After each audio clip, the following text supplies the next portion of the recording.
শহরের অন্যতম আকর্ষণ হয়ে উঠেছে বন্ধুমহল গণেশ পুজো কমিটি আয়োজিত শিলিগুড়ি গণপতি আরাধনা 2025। রাজা রামমোহন রায় রোড কামাখ্যা মিষ্টান্ন ভান্ডারের আগে অনুষ্ঠিত হচ্ছে এই পুজো। এবারের পুজোর বিশেষ আকর্ষণ রাধা কৃষ্ণের সাজে বাপ্পা থিম। ভিন্ন সাজে ভগবান গণেশের প্রতিমা ইতিমধ্যেই শহরবাসীর কৌতূহল বাড়িয়ে তুলেছে। এটি পুজোর চতুর্থ বর্ষ, আর 4 বছর এই কমিটির উদ্যোগে শহরের বহু মানুষের নজর কেড়েছে। প্রতিবারই নতুন কিছু উপহার দিয়ে দর্শকদের মুগ্ধ করেছে এই পুজো কমিটি। পুজো চলাকালীন প্রতিদিন ভক্তদের জন্য থাকছে বিশেষ ভোগের আয়োজন। উদ্যোক্তাদের আশা, ধর্মীয় আবহ ও শিল্পকলার মেলবন্ধনে এবারের গণপতি আরাধনা আবারও শহরের অন্যতম আকর্ষণ হয়ে উঠবে। আমাদের এটা চতুর্থতম বর্ষ। আমাদের থিম হচ্ছে বাপ্পা আমাদের এবছর রাধা কৃষ্ণের রূপে এসেছে, মানে বাপ্পার সাথে আমরা রাধাকেও এনেছি।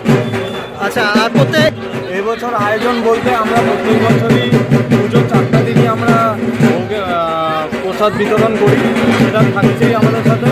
তাছাড়া আমরা আমাদের লাকি কুপন যেরকম লটারি আছে ওটাও আমরা প্রত্যেক বছর করি, এবছরও করছি। পুজো চলতে আমাদের 4 দিন। হ্যাঁ, কেমন সাড়া পড়ছে যে একটা এত সুন্দর ইউনিক আইডিয়া?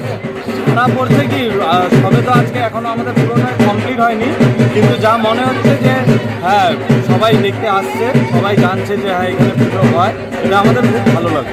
সকলকে বলবো যেন আমাদের এই বন্ধুমহল গণেশ পুজো কমিটিতে আসে, পুজো দেখুন, ভালো লাগুক, আমরা যেন তার থেকে আরও খুশি হয়ে আরও বড় করে যেন পুজো করতে পারি।